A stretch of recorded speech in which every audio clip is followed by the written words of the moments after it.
So, another viral video that we're going to be discussing on this channel. Welcome to Mika Reacts Reviews, where we react and review to things on the internet. And Breakdance, or Bebop Dad, or Dancing Dad, he does something in his spare time that requires moving his body and spinning on his head. So this video went viral like twice. Like, it was a girl on TikTok. I think she wants to be a comedian. I believe she already works in Hollywood. And this is kind of her thing. She does these story time videos, kind of exposing her dates or different situations that she's been through. And a few of her videos have already gone viral. So keep that in mind. This is her thing. And she decides to make a funny little video. She thought it was going to be funny, kiki, haha, about her dad. She titled it like, Dad Leaves Family to Become a 40-year-old Breakdancer, or something like that. What's a piece of trauma that you have that's funny? It has to actually be funny. I'll go first. My dad abandoned my family when I was 5 years old. That is a wife and 4 kids. He abandoned us and then pursued amateur breakdancing. Blew up. Like, he became like a D-list celebrity status, like viral breakdancer. He became like the oldest actively competing breakdancer in the world. Then he got on Good Morning America and talk shows, and Washington Post wrote about him, and he went super viral, and he did all these interviews, and he danced with Paula Abdul. And here, I'll show you. See, take a look at this 60-year-old breakdancer. Yes, 60 years old. Amazing. That's Ben Hart. He's competing at a breakdancing competition in Philadelphia, and he may not have won, but I tell you what, he is winning over a lot of people on the internet. Yes. He really is. Yep, he's winning over a lot of people on the internet. This guy wouldn't pay my medical bills.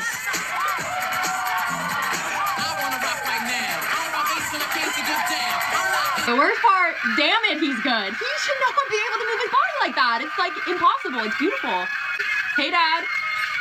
Like, there was no split custody or anything. Like, he just like left 4 kids to do that. He may not have paid for some of my medical bills. She put out this video and it went viral. It just went crazy, and everybody started dragging this father for what she said, leaving his family to pursue breakdancing at the age of 40. I believe that was the age.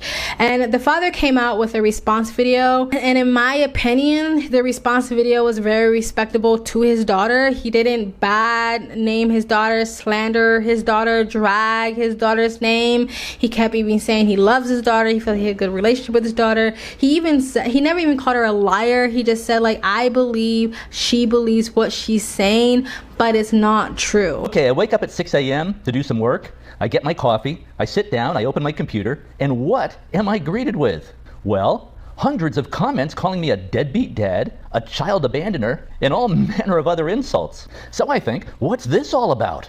Well, after a few minutes of investigation, I discover that my daughter, Maddie, has made a video about me. She's a screenwriter in Hollywood. Some of her videos get millions of views. And this video has tens of millions of views, 1 million likes, 20,000 comments, 40,000 bookmarks, 30,000 reposts. It's just insane. So I thought I'd better watch this video. And frankly, I was pretty chagrined by what I heard. The more I watch this video, the more I like it. Well, I like about 98% of it. However, I do need to correct a few statements in the video. Okay, in many ways I love this video. And of course, I love my daughter Maddie. And we get along great. At least I think we do. But a few corrections are in order, or at least a few things that need to be put in context. First, I can see that as a 5-year-old, Maddie would see her dad as having abandoned the family. One day I was living there, the next day I wasn't. And that will look like abandonment to a child. But married couples do get divorced about half the time in America. And I was just living a mile or so down the street in LaGrange, Illinois. We just weren't living under the same roof. Now, about not paying medical bills, that's just not correct. Here was the financial arrangement of the divorce. Maddie's mom, my ex-wife, got $2 million at the get-go, out of the gate, a lump sum payment. Hey! Plus, I was paying her $18,000 per month in child support and alimony. This was later reduced to $12,000 per month. And of course I paid health insurance and out-of-pocket medical costs. I also put $600,000 into the kids' college fund. In all, I paid out about $5 million to my ex-wife to cover costs for her and the kids. And this is in 2005 dollars. So add 50% to account for inflation. In other words, I was not a deadbeat dad at all. And by the way, Maddie did not say that in her video, but a lot of the comments assume that and say that. Now, of course, there was no way for Maddie to know how much I was paying because she was a kid. This wasn't something I talked about. Also, remember that I was living 1 mile down the road from the kids in LaGrange, Illinois. Sidewalks all the way. An easy walk or bike ride. I saw the kids all the time. No abandonment, just a divorce. Was I at fault in the divorce? Yeah, I would say I was about 70% at fault. I own that. Maddie's mom and I were really not compatible in many ways. We were compatible in some ways, but not in other ways. Do I regret marrying Maddie's mom? No, absolutely not. If I had not married Maddie's mom, Maddie and her 3 siblings would not have been born. They would not have existed. The kids have turned out great. Maddie graduated from Northwestern University and is a screenwriter in Hollywood. Maddie's older sister Tori is a partner at a hedge fund on Wall Street, and she's getting rich. Maddie's younger sister Olivia just graduated from college and is teaching English to first graders in Thailand. Her older brother Peter is getting a master's degree in psychology. I get along great with all my kids, including Maddie. At least I think I do. So the kids are doing just fine despite Dad's many shortcomings. One other slight correction, which I hesitate to even bring up because I love the way Maddie did this in her video. I did not abandon the family for breakdancing. I have a career. I'm in the advertising business, built an ad agency. That's how I was able to afford to pay Maddie's mom $5 million. Maddie's mom and I separated in 2004 and divorced in 2005. I took up breakdancing entirely by accident in 2012 as a way to get in shape at the age of 54. Oh, this changes everything. If you've made it this far, can you please like, comment, and subscribe? Please donate to my PayPal so I can get a new camera battery, and you can super thanks. If you super thanks, I will mention your comment in the next video. So I think he was being extremely gracious to his daughter, and to be fair, her first video was kind of poking fun at her dad, but I did see that she was trying to do it in a playful way. But I don't know how playful you can make abandoning your children to pursue breakdancing at 40. So I don't know what she expected to happen or come out of this little TikTok video. She then responded with another response video, and I think she put a more serious tone on it because now she wants, you know, those sympathy points. And she was basically saying like, what he's saying is a lie. He's delusional. He doesn't know what he's talking about. The siblings are just all confused about his story, or they're all terrified of him. You know what I mean? Like, I think she admits she didn't understand the money situation that was going on, because I mean, if you are a good parent, you're not exposing your children to adult situations. So a lot of times kids really don't understand the ins and outs and all the details and nuances that happen between their parents, because if your parents were decent enough, you would have not known those things, right? And so, because in the first video, I think she like alluded to the fact that he didn't financially support them or something like that. And so she put out her second response, and it definitely put him in a worse light than it was even before, because again, she put a more serious tone on it. And then the internet does what the internet does, and they, you know, basically dragged this father.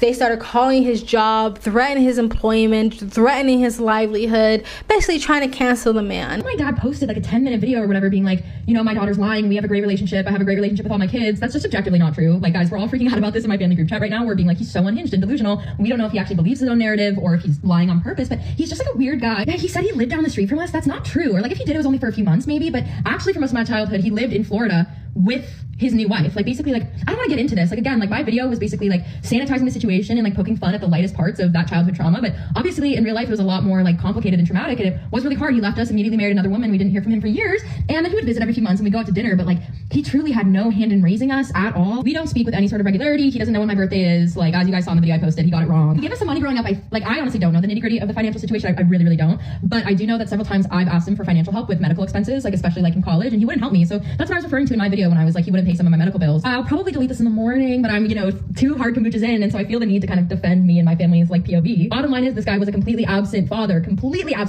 He's like, I was just a bike ride away from those kids, and it's like, not once did any of us ever take a bike ride to his house. I don't think I've ever been in his house ever. So this whole thing is so bizarre. Like, I'm so surprised that he responded to my video, because I'm just like, damn, I could have actually made you seem like way worse than I made you seem. Like, in my video, I just made you seem like such a whimsical, funny guy. Like, but in real life, it was actually a lot darker. So I'm so surprised that he responded to it. And it's obviously kind of hurtful and weird, but again, we don't really have a relationship. So at the end of the day, it doesn't have a huge effect on me. It's just kind of a bummer for my family. And we're all kind of looking at this and looking at his response, and we're just like, this is crazy. If this is actually his narrative, it's like delusional. And he came back out with a second response as well, this time with receipts, and he showed videos, he showed pictures, he showed examples of him supporting them and financially supporting them and stuff like that. He had receipts on top of receipts on top of receipts. This video is a follow-up to my Sunday video on my daughter's viral video trashing me, her dad.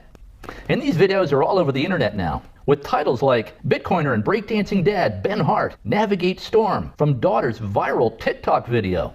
And you should see my first video on this topic before watching this video, just so you know what this storm is all about. Now she's posted a second video. Now I'm not going to go through all of Maddie's points here, most of which are just a repeat of what her mom's been telling the kids for the last 19 years. Okay, so let's roll tape to see what childhood was actually like for my kids. And let's see how my relationship was with the kids, even after the divorce. We have with us here Maddie Hart. She is a YouTube specialist. How many videos, Maddie, do you have on YouTube now? About 54. And what is your goal? One day I want to be a partner. What does that mean? It means you get paid to make videos. Yeah. So Maddie, I'd like some more YouTube insights and clarification. What is the difference between a subscriber and a viewer and a friend? So you have about 300 subscribers, but how many viewers of your videos would you say you've had so far? I have several thousand views on my videos, several thousand views on my channel, and got like 500 friends. Yo, why is he exposing his daughter as a clout chaser? I'm going 7 clout chaser, bro. That's crazy.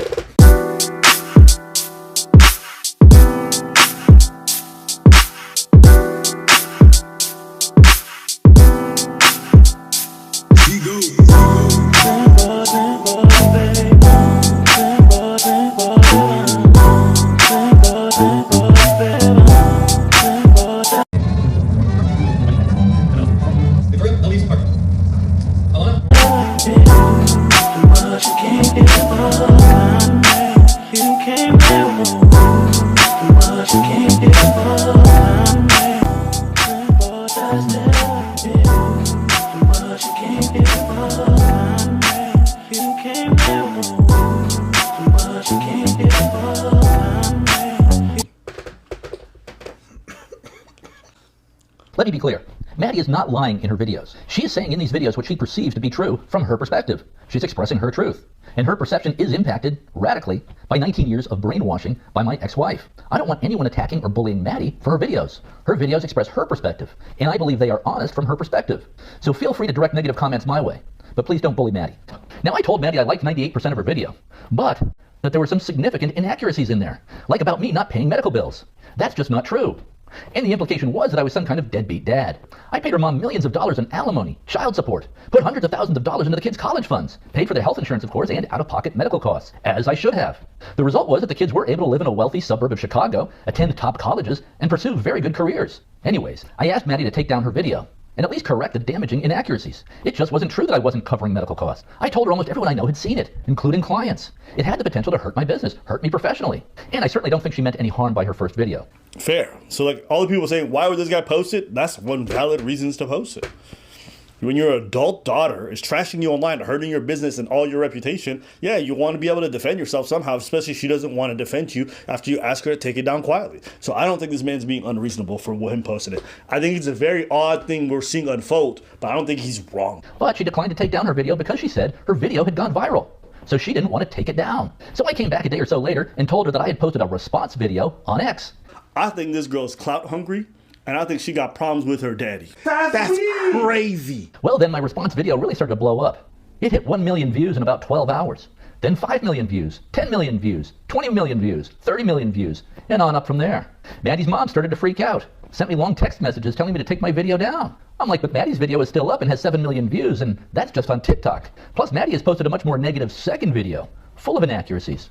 So the mom was telling him to take it down while she left Maddie keep her video up? Mm-hmm. Yo, mom looking like trash in this one too. Here are the basic facts. Maddie's mom and I got divorced in 2005. Maddie's mom and I had some very ugly legal proceedings that Maddie is largely unaware of. I don't talk about it. But our divorce was probably worse than most. I lived in LaGrange, Illinois from 2007 to 2011, just down the street from the kids. Saw the kids all the time. Then in 2011, Wanda and I bought a house in Willowbrook, Illinois, which is about an 8-minute drive from the kids. Maddie's mom then got remarried in 2012. She moved to Wilmette, Illinois, which is about a 1-hour drive north from our house. The kids were older by this point. I continued to see all kids who wanted to see me, who would make the 1-hour drive to Wilmette, if any kid wanted to hang out with me. Now, teenage girls generally want to do their thing with their friends. I saw my son the most because he wanted to. I don't force the kids to hang out with me. If they want to hang out, cool. If they don't want to hang out, fine. Maddie is correct that the girls did not come over to the house, even though we were very close by. The girls didn't want to validate my wife, Wanda. We've been married since 2006. So the girls did not want to come over to the house, even though we were just down the street. It was a solidarity thing with mom. My son Peter would sometimes hang out at the house. He didn't seem to have any problem with Wanda. Okay, so Maddie graduated from Northwestern University in 2021. Upon graduation, she went to Los Angeles in hopes of becoming a Hollywood screenwriter. She asked me for $5,000 to help get her set up in Los Angeles, which I agreed to against my better judgment. Basically, I have trouble saying no to Maddie. That's another tendency of divorced dads. In addition, her mom and I bought her a used car, a Ford Fiesta. I think her mom and I pitched in $2,500 each. Maddie might have put in some money also. I think the car was about $7,500. I also co-signed a lease for her on her apartment. Now, this is very different from how I was treated by my dad when I graduated from college. He gave us some money growing up. I honestly don't know the nitty-gritty of the financial situation. I really, really don't. But I do know that several times I've asked him for financial help with medical expenses, especially in college, and he wouldn't help me. So that's what I was referring to in my video when I was like, he wouldn't pay some of my medical bills. But also, she had broken up with her boyfriend around this time. She said she needed to go to grief counseling and therapy. She and her mom wanted me to pay for that too. That's where I drew the line. I consider medical care to be like when you're sick or have a broken leg or... So the medical bills that he wouldn't pay was because she broke up with a boyfriend. No. It was for grief counseling over a boyfriend, nigga. So I guess these were the medical bills that I was refusing to cover. Now, she did land a job in LA with NBC Peacock streaming, and that was going very well for her. She loved it. She was an assistant writer for a show. But then the writer's strike hit, which lasted about 6 months, and she temporarily lost her job or was laid off at NBC Peacock streaming. She, of course, approached me to see if I could help her out with funds. Otherwise, she said she'd be forced to move back to Chicago and live with Mom. And now back to your regularly scheduled program. Now, I'm not here to say just because she has some pictures and photos and videos of your children, that means you were completely present in their lives. However, she made it seem like he was not there at all, that he was a deadbeat, he lived down the street and they never saw him, he was never involved, he was just MIA, he ghosted them right in front of their faces. So already she looks like a liar, because if she would have just said, yeah, he was there, but he wasn't there all the time, and he could have been around a lot more, and I felt like he wasn't as present as he could be. That's not what she said. She made it seem like he was gone from their lives for good. And so if that's true, how do you have all these pictures and videos of her being young, her being a tween, a teenager, until looking like she's an adult or early adulthood? So it looks like he was present at least at certain stages of her life, and so it made her, to me, look like a liar, because either A, she's exaggerating the truth, or she's a liar, or she doesn't remember. Maybe she doesn't remember, she was a little kid, but some of the pictures, it look like she's around adulthood. So, and again, in the second response video that the father did, he was still being very gracious to his daughter. Like, he was not dragging her, not calling her out of her name, never raising his voice, which doesn't mean you're not being passive aggressive or not, but he wasn't raising his voice. He wasn't talking crap about her, still refused to call her a liar, just kept saying like, look, I believe she believes what she's saying. I think her mom poisoned the well a little bit, and she's getting some misinformation about what really happened. He never drugged his daughter. To me, the father did he put more effort into trying to be as polite to his child than she was giving it to her father, to me, in my opinion. What I think about this entire situation, honestly, I think it's a Johnny Depp Amber Heard, and stay with me here. I don't think there was like domestic abuse going on. However, in my opinion, the Johnny Depp Amber Heard situation is not that black and white and that cut or dry. I don't think in any way, shape, or form Johnny Depp was a complete angel in that entire toxic ass relationship they had. I think there was mutual toxicity, mutual abuse, and sometimes probably mutual combat. I think they had a mutually toxic relationship, but I don't believe anything Amber Heard said, because Amber Heard definitely exaggerated what actually happened. She made up stories, she stretched the truth, she came up with lies. If Amber Heard would have simply said like, yeah, sometimes we shoved each other, I would have been like, I believe that. But because she made up this entire giant story where Johnny Depp has proof to show she's lying, it makes it look like she's a complete liar and he's completely innocent. But what probably is happening is somewhere in the middle. I don't think this father is father of the year.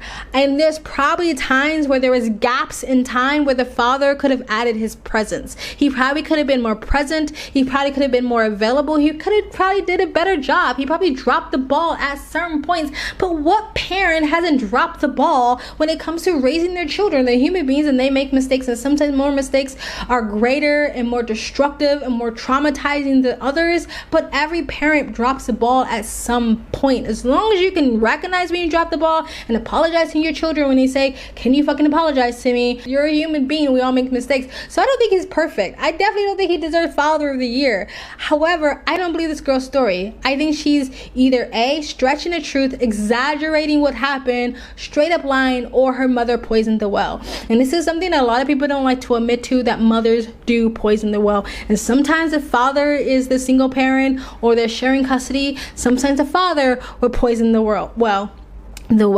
And a lot of times kids of parents who've poisoned the well and poisoned their relationship with their other parent don't want to admit to themselves that my parent did that, because a lot of times when you grow up being team mom or team dad and you grow up as an adult and you start to realize maybe they weren't always truthful, it's harder to accept that because you've been so team one side or the other for so long, and you don't want to have animosity towards that parent you've been on their team for so long. So you try to just like maybe sweep it under the rug or try not to admit that it happened or put too much emphasis on it or too much attention on it. But parents do this. Parents poison the well for their children to have a relationship with their other parent. My mom did this with my father. My mom told so many lies. Like, she basically said things about my dad that no man would ever want to hear a parent accuse him of doing to their children.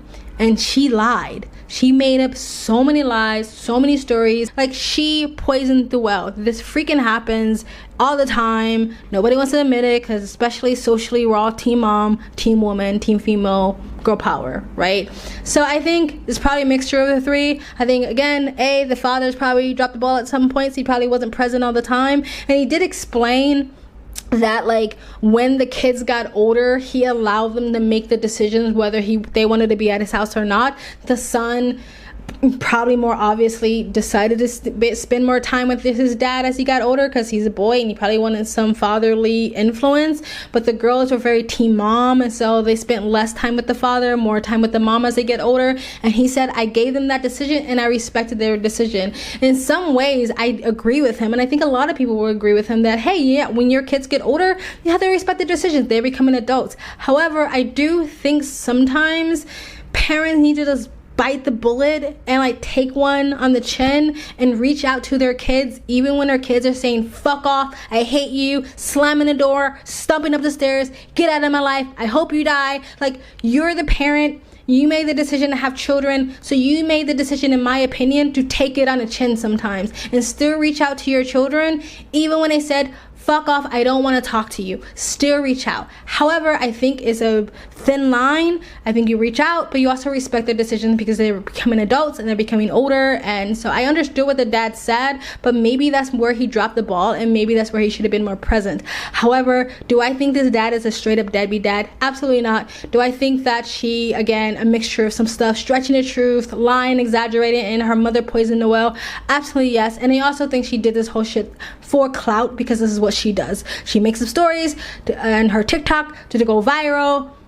And plus, apparently, she was asking her dad for money very shortly before she made this video. So it seems a little bit like vengefulness, because the dad wouldn't give her money for therapy because she broke up with her boyfriend. Well, she kind of like made it seem like she had some crazy hospital bill she needed to get paid. It was therapy because she broke up with her boyfriend, or her boyfriend broke up with her, and she wanted her father to pay for it, which seems like a really privileged thing to do. Like, most people who don't have a lot of money will never think like, oh, I got broke up with, I need mental health therapy, I need mental health experts to help me get through this breakup.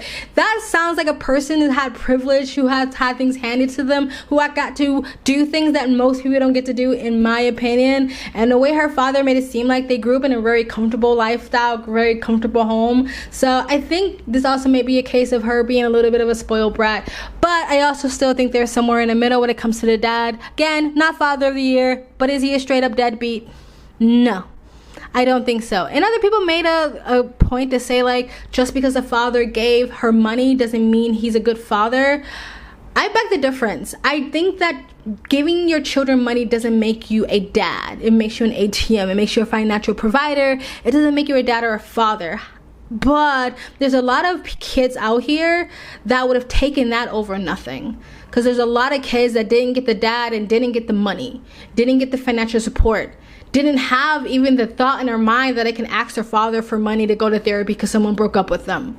So didn't get a $5,000 you're an adult startup money, you know, didn't get anybody to pay their rent when they were struggling and ended up on the streets. So there's a lot of people, kids out there that would want both, would want financial help in their father's presence and their father's love and acceptance.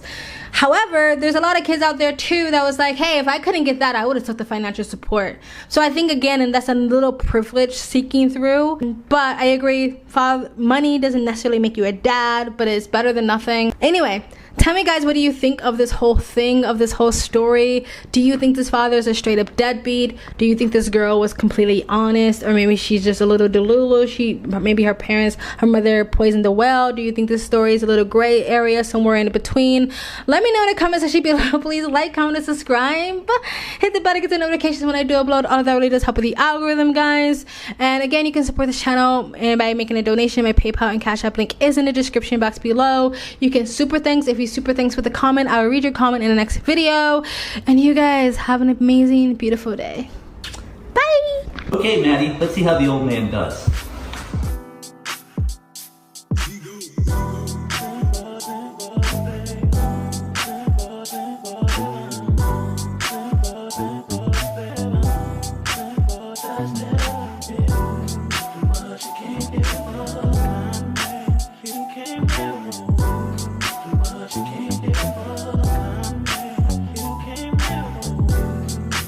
You can't